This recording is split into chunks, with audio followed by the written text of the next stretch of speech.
Instituto Viva Lírio apresenta Proibido para a Paz, o podcast feito para vocês, adolescentes. Aqui, o papo é reto, leve e cheio de risadas, sobre os altos, baixos e plot twists da vida. Saúde mental sem filtro, sem manual e quase sem vergonha. Porque crescer é caótico, mas a gente tá junto nessa. Cada episódio a gente vai conversar sobre as fases da vida, as crises, os tropeços emocionais, as pequenas vitórias do dia a dia. Vai ser, galera, tipo conversa com meme, em formato de podcast. Vai ser papo de autoconhecimento, também com risada de fundo, porque rir e chorar também é autocuidado. Eu sou Cecília Lírio. Eu sou Edivana Maria. Nós somos psicólogas do Instituto Viva Lírio. Vem com a gente!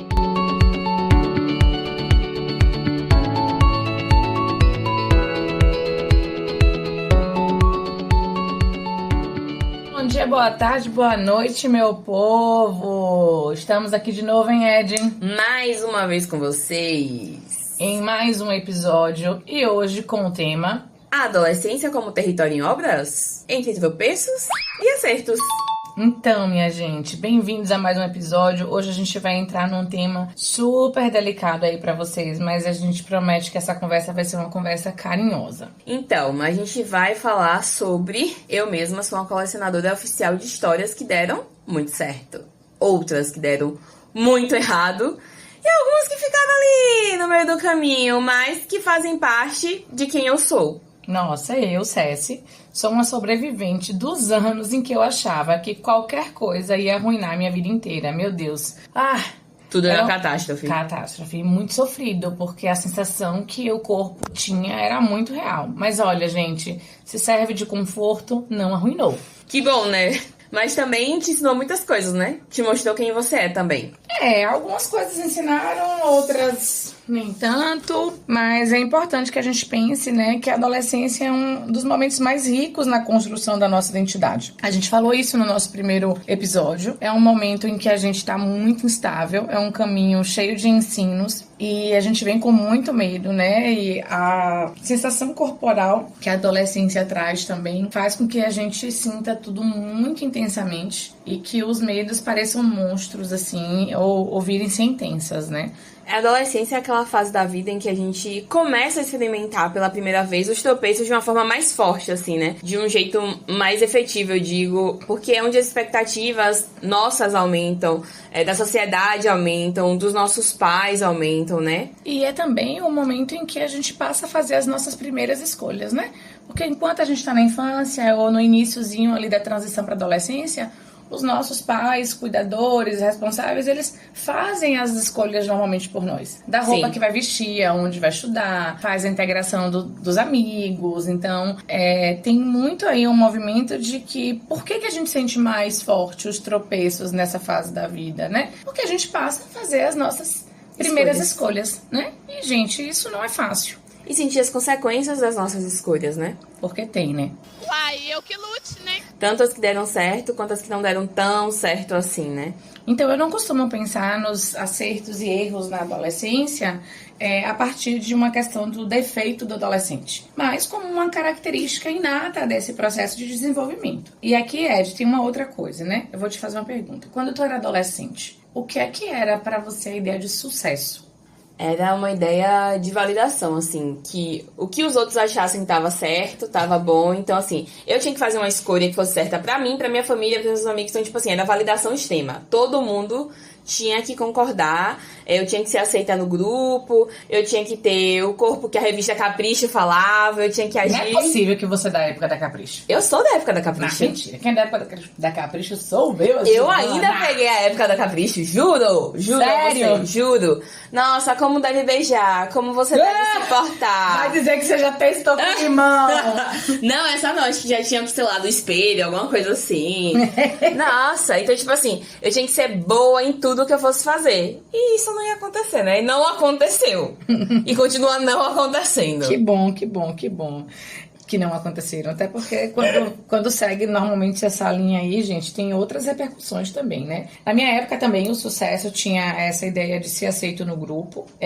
A questão do corpo também já aparecia. Sim. Então essa questão de desempenho esportivo, escolar, eu acho que atravessa todas as adolescências.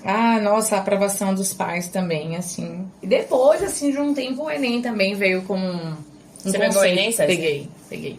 Peguei o Enem, peguei acho que a primeira ou a segunda prova do Enem. Nossa, você tava lá na estreia. Tava na estreia. E eu lembro, tipo, que na época não tinha, né, assim, a repercussão que tem hoje, mas, assim, já se tinha ali uma expectativa que começava a construir, né, sobre isso. Então, na minha época, a ideia de sucesso também estava atrelado a construir uma carreira profissional Sim. de êxito, porque na adolescência começa também a surgir essa coisa de pensar mais no futuro, né? Sim. Então, na minha época, essa já era uma pressão. O que ia fazer, o que ia escolher, como é que ia ser o futuro. E que fosse de uma forma rápida também, né? Na adolescência a gente tinha essa ideia de instantaneidade, de rapidez. E, gente, eu vou dizer uma coisa pra vocês, né? Não tem nada de errado em querer ir bem nessas coisas. É verdade, assim, a gente não pode demonizar para um adolescente ele querer ser aceito no grupo, porque isso é importante, né? Sim. A gente não pode dizer para uma pessoa que ela não pode querer ter um corpo que agrade ela. Isso aí seria, tipo, a mesma coisa que dizer assim, não se preocupe com a opinião das pessoas. Gente, isso não existe, a gente tá o tempo todo se preocupando com o que o outro pensa, até porque o que o outro pensa ajuda de alguma forma a construir quem a gente é. Então, não vamos aqui ficar de mimimi com vocês, vamos conversar umas coisas como a vida é. Com certeza, eu acho que o problema é quando só isso, né, vira régua pra medir quem a gente é. Então, a gente acaba medindo, às vezes, sucesso por uma corrida da validação de outra pessoa, que não é nem nossa. Eu acho que é essa a questão principal. Sim, e aí a gente quer deixar uma pergunta pra vocês, assim, ó. Qual é a régua que você está usando para se medir? Não estamos aqui demonizando a validação, não estamos aqui dizendo que a gente não pode querer ser visto na rede social, que a gente não pode desejar ser aceito, até porque todo mundo quer isso na vida, gente. Todo mundo quer ser próspero, todo mundo quer ter muitos amigos, todo mundo quer ter dinheiro. Então, né, vamos parar com essa conversinha mole de que essas coisas não são legais, porque elas são. Mas a questão é como a gente está buscando isso, né? Como eu busco isso, eu acho que pesa muito aí, em especial na adolescência. Né? E o que pega muito também é a questão do emocional, ele tá acelerado, hiperativo, funcionando na quinta marcha, né, Ed? Nossa, um carrinho sem freio quase, né? Enquanto a nossa visão, né, de planejamento, de autocontrole, de longo prazo tá em acabamento. Eu lembro que acho que essa minha visão mesmo de longo prazo foi sendo construída bem no finalzinho, assim, da adolescência, né? Eu vivia muito no curto e às vezes no médio prazo, né? Era tudo pra ontem. E isso não é só o adolescente que tem vivido nos dias de hoje, né? Então, assim, imagine, gente, a gente tá numa geração ansiogênica, todo mundo quer tudo pra ontem. E aí pensa aí o cérebro de vocês que já tá nesse modo hiperestimulado, que está nesse fluxo de hiperatividade do desenvolvimento, já tá com essa marcha aí lá na quinta, juntando ainda uma dinâmica social que traz o senso de urgência o tempo todo. Então a gente sabe que não é fácil isso, né? E aí vem uma outra coisa, que tudo vira erro e acerto. Erro e acerto. E aí vem muito aí junto, galera, uma coisa do, se não for perfeito, não serve. Ou é 8 ou 80. E não é culpa sua, tá? Pra acalmar. É culpa do seu neurodesenvolvimento. Mas é importante que você tome essa consciência, porque quando você perceber isso acontecendo, você vai ligar um alerta e falar, não, tem o meu neurodesenvolvimento, mas como é que eu posso lidar melhor com isso aqui? Porque também se a gente coloca tudo, gente, no córtex, a gente não se responsabiliza por nada. Coitado do córtex. Tudo eu! E aqui a gente não quer uma percepção de culpa, porque culpa não leva a gente pra lugar nenhum, culpa paralisa, mas de autorresponsabilidade, tá? O que é que eu posso fazer a partir disso, a partir desse momento presente, a partir dessa perspectiva e com os recursos que eu tenho no momento. Sim, e lembra que a gente tava falando no episódio passado, né? Isso. De usar uma régua baseada no momento atual. E aí, gente, entra uma outra coisa, Ed, que assim, pra você, a pergunta, antes da gente falar com a galera, sua adolescência foi laboratório ou estreia? Rapaz, se eu pensar na Edvana adolescente, pra mim tudo era estreia. Assim, tudo era... Se não foi daquele jeito, não vai dar. É a primeira vez e acabou. Perdi todas as minhas oportunidades. Se eu não for nesse show, nunca mais eu vou poder ir na minha vida. Acabou, tipo assim, tudo era tudo ou nada, né? A Edivana adulta, ela vê que foi um grande laboratório. Você já é adulta, Ed? Uai, não é? Vixe, gente, eu sei que meu córtex pré-frontal só fechou tem pouco tempo, mas eu achei que já era, galera. Ai, Deus. Ai, mas é isso, né? Era tudo catastrófico. Era tudo ou nada. E se fosse nada, acabou a minha vida. Acabou a minha vida. E pra você, Ceci? Então, eu acho que a minha adolescência foi um laboratório, porque eu não tinha consciência de que podia ser estreias. Fala mais, eu fiquei um pouco curiosa agora. Então, eu tive uma adolescência muito difícil mesmo. Marcada por isolamento social, marcada por uma depressão profunda, marcada com pensamentos e ideação de suicídio.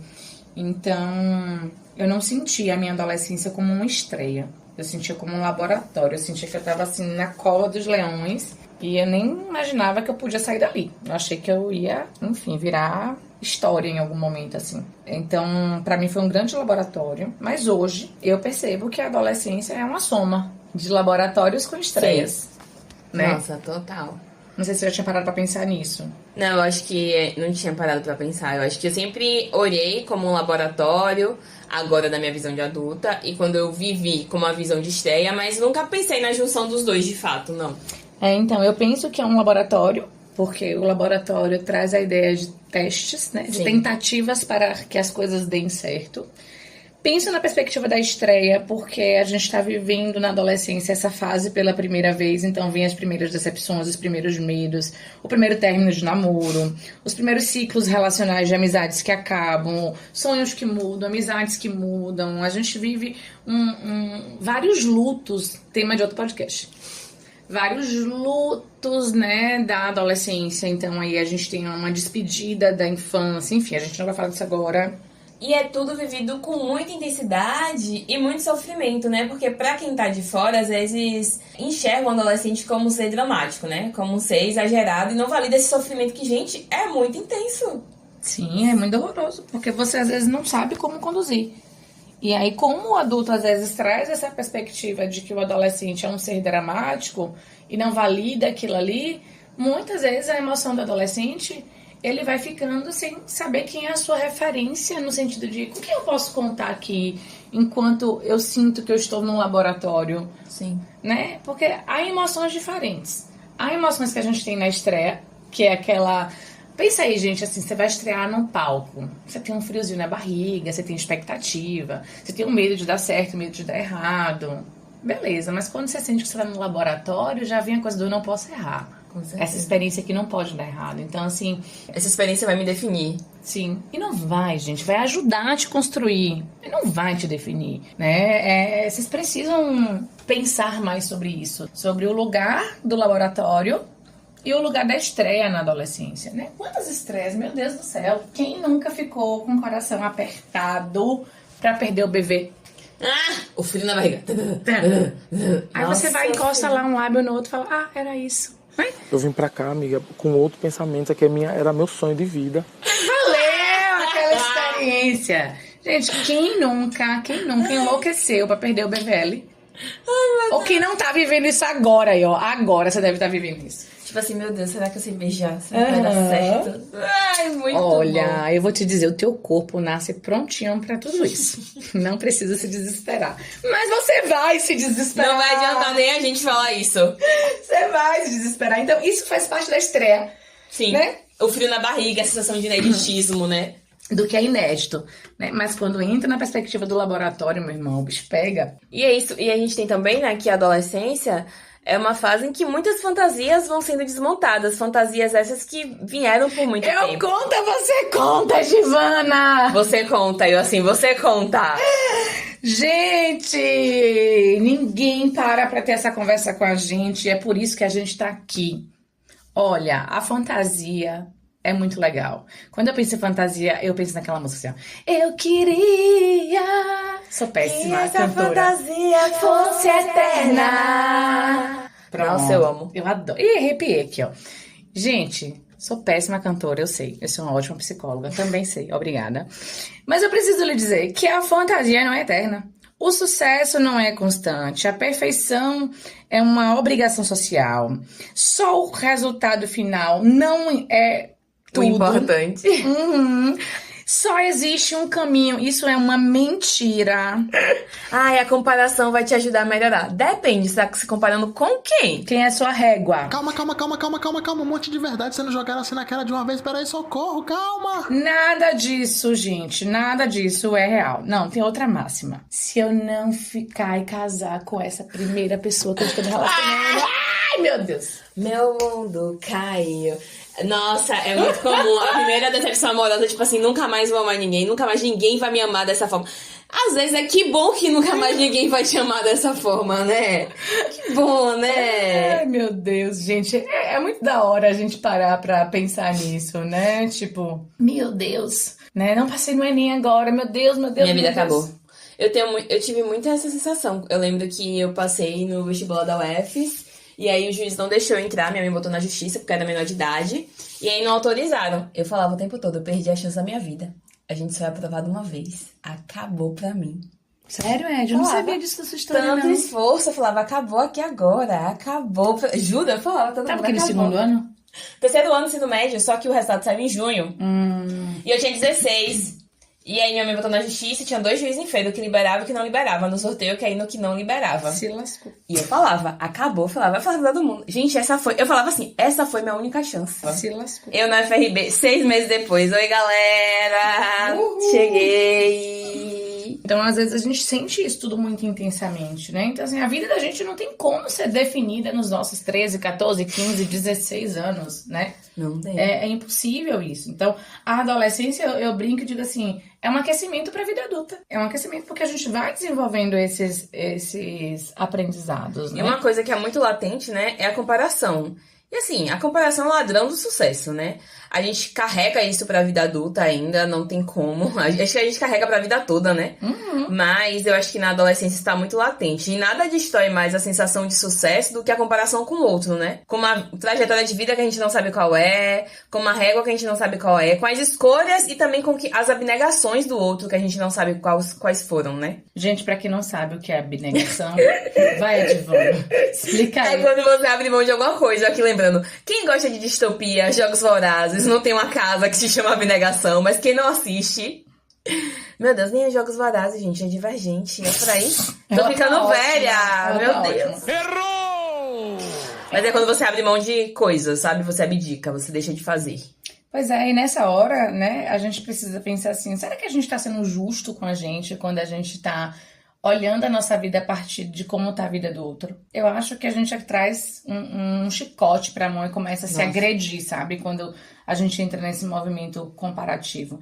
Eu aprendi, gente, eu fazia muito isso. Eu era ótima nisso, sabia? De comparar a vida. Nossa, eu nunca estava satisfeita com a vida que eu tinha. A grama do vizinho sempre tava mais verde, né? Sempre. E aí, o que eu comecei a aprender quando eu entendi que isso me fazia sofrer? Eu me comparo comigo. Boa. Isso é muito legal. Então, por exemplo, a gente falou no podcast passado sobre o planejamento. Sim. Né?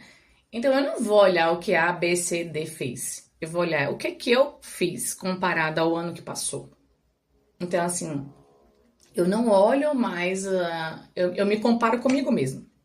Porque, naturalmente, a gente precisa fazer esse movimento de comparação. A gente vai fazer, não tem jeito, gente. Isso aí vem de brinde na vida. E eu faço esse movimento, Ed. Vou pegar um exemplo. Eu tô fazendo atividade física agora. Uhul! Vibrem comigo. 5 meses já, viu? Então, assim, eu não fico assim, como tá o corpo de fulano. Eu falo, como é que tava a minha disposição, a minha saúde há 5 meses atrás? Não perdi 1 grama, gente, na balança. Mas tá tudo bem. Mas como é que eu tava me sentindo na relação com o meu corpo? Então, eu sempre hoje faço esse movimento de comparação comigo. Então, fica a dica pra vocês aí. Nossa, eu acho que é essencial. Já que a gente vai ter que se comparar, que seja com nós mesmos, né? Que sabemos a nossa história, sabemos, né? Os tropeços, os acertos. E quando a gente tropeça, Ceci? Então, pra mim, tropeço faz parte do desenvolvimento e não é o fim da vida. Não é o fim da linha, né? Tipo assim, e pra mim também tropeço não é fracassar. Ainda mais nessa idade da vida. Gente, eu não posso querer que um adolescente acerte aos 14 anos de idade. O tropeço, pra mim, eles são sinais do desenvolvimento emocional, social e neurológico, né? Boa. Isso é muito legal também. Então, assim, eu já vi um adolescente terminar um namoro e depois descobrir uma autonomia e depois encontrar uma outra pessoa muito legal. Eu acompanhei por muito tempo e, tipo assim, fazer um bom casamento. Mas na época que aquele término aconteceu, a sensação de desespero bateu muito forte. Porque bate, gente, e vai bater, porque é natural, com o momento neurológico que você tá, né? Também já vi, né, pessoas que não entraram no curso dos sonhos naquele ano e anos depois conseguiram entrar. Ou então percebendo que, na verdade, aquilo não era o que elas queriam. Era comparação, era social, que as pessoas diziam que ela queria e foram muito felizes em outras áreas, sabe? Sim, e eu vejo também, assim, já vi, né, histórias, assim, que tiveram recomeços inesperados, né? Tipo, saiu de uma escola porque tava passando por bullying, tava passando por violência, mas ainda assim com muito medo de ir para outro espaço, e quando vai para um outro espaço, se descobre ali muito querido, né? Socialmente bem vinculado. Então, os tropeços, né? Eles, pra mim, né, no meu ponto de vista, assim, eles entram na perspectiva de poder nos reorganizar, né, nos preparar. Alguns ensinam, outros não, né, a gente falou disso também no podcast anterior. E eu acho que é uma coisa importante de levar em conta, né, que a gente tá aqui falando muito dos tropeços, das quedas, mas que também o sucesso não define a gente. Então a gente também não é só os momentos de alto. A gente tá aqui falando dos baixos, mas também a gente não pode se nivelar só pelos momentos dos nossos altos, sabe? E também não só pelos baixos. É o equilíbrio. Sabe o que é que eu penso, Ed? Vou te falar assim, quando eu penso na perspectiva da adolescência. Primeiro, o adolescente ele já é visto no lugar do problemático. Sim. Né? E não é, galera, a gente sabe que não é. Segundo, a tendência natural do adolescente vai ser olhar só o que tem de ruim. Sim. A tendência natural das relações é apontar o que não tá bom. E as conquistas? Será que elas estão tendo espaço? E as pequenas conquistas, será que elas estão tendo espaço? Na sua vida, elas têm espaço hoje? Ou você tá só na falta? No que você não tem ainda? Rapaz, uma boa reflexão. Eu acho que eu comecei a pensar muito nisso, sou fã de Emicida, quando ele trouxe, né, as pequenas alegrias da vida adulta. Não conheço. Nossa, eu amo Emicida, né? E ele tem essa música. E aí eu comecei a reparar, tipo, tomar um café da manhã com calma, uma apresentação que eu faço bem sucedida, em focar também nessas partes, né? No lado positivo, nos sucessos. Porque às vezes a gente tá tão querendo alcançar uma régua que às vezes a gente cria também. Lembra das metas inflexíveis lá do ano novo? Então às vezes a gente cria uma régua de si mesmo também muito inatingível. E a gente fica ali tentando chegar no pico daquela régua que nunca vai chegar. Então, eu tento fazer esse exercício, né? De olhar o que é que tem de bom ali naquele dia, os sucessos, porque senão a gente acaba se perdendo nos nossos fracassos, sabe? E você sabe o que é que eu penso? A adolescência, por si só, já é uma fase de grande sucesso. Primeiro porque você constrói a sua identidade. Não é nada mais libertador, galera. Saber quem se é. Isso, não sei se você já parou pra pensar nisso, Ed. Segundo, você desenvolve autonomia emocional. Então, soma aí, galera, ó, a identidade que você constrói, né, o caminho para a vida adulta. Depois você desenvolve essa autonomia. Você se torna um ser capaz de tomar pequenas decisões e você treina para poder tomar médias e grandes decisões. Sim. E isso vai de estilo de roupa, amigo, aceita, não aceita, entender o seu próprio tempo, reconhecer os seus limites, questionar as crenças familiares, as herdadas, as que você quer, as que você não quer, descobrir os seus valores pessoais. Uma verdadeira construção de indivíduo, né? Sim. Você aprende a se comunicar melhor, sim. Você aprende a falar sem explodir, você aprende a escutar sem estar tão na defensiva, você aprende a se expressar. A gente aumenta também a tolerância com a frustração. Eu acho que a gente precisa também ver a adolescência por esse espaço, né? Você começa a expor mais os seus talentos com a música, com a dança, com o desenho, com o seu próprio estilo. É um momento de realmente criação de si mesmo e que eu acho que é sensacional quando a gente para pra olhar pra isso, né? Que a gente é o laboratório da gente mesmo. Sim, e que a gente precisa dar espaço pra gente começar a se gostar. Sim. Mesmo entendendo que acontecerão imperfeições.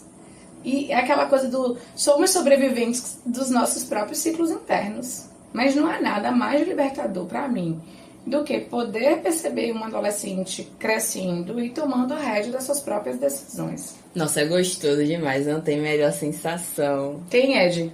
Você que tá mais perto aí dessa fase. Não, é sensacional. Você vê acontecendo com você e você vê acontecendo com outro. Você percebe e você fica, meu Deus, tá tomando as rédeas da minha vida. É muito gostoso de acompanhar. E isso não significa a gente romper. Não necessariamente. Isso não significa ficar de mal com a família, romper com a família, não tem nada a ver sobre isso, né? E sabe outra coisa legal? É que quando a gente tá na adolescência e a gente começa a perceber um pouco mais a nossa emoção, a gente começa a ter uma consciência maior. Então, assim, os adolescentes, eles evoluem nesse sentido ao ponto de conseguir pedir ajuda. Sim. Porque, por exemplo, uma criança, ela não tem essa habilidade de dizer, gente, não tô bem, me ajuda. O adolescente, ele já tem esse desenvolvimento. Então, é um sinal de consciência e maturidade. Então, transformar quedas como parte da construção da identidade é um marco importante do desenvolvimento. Mas a gente sabe que isso aqui não é fácil para todo mundo, né? Não acontece tão simples assim como a gente está falando aqui no bate-papo. Por isso, que a gente precisa dizer para vocês que se vocês sentirem que vocês estão precisando de ajuda, peçam ajuda, né? Sinalize ao pai, alguém da sua confiança, um tio, um amigo da família. Então, assim, é muito importante. É muito importante essa tomada de consciência para pedir ajuda, porque a gente sabe que lidar com a estreia e com o laboratório não é fácil. Sim.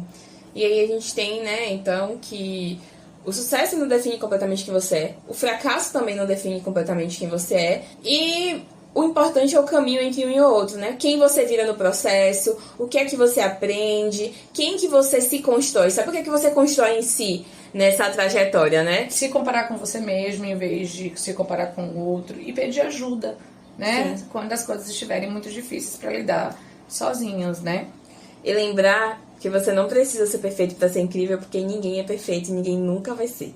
E todos nós temos um lado incrível na gente. Tchau, tchau, pessoal! Até a próxima!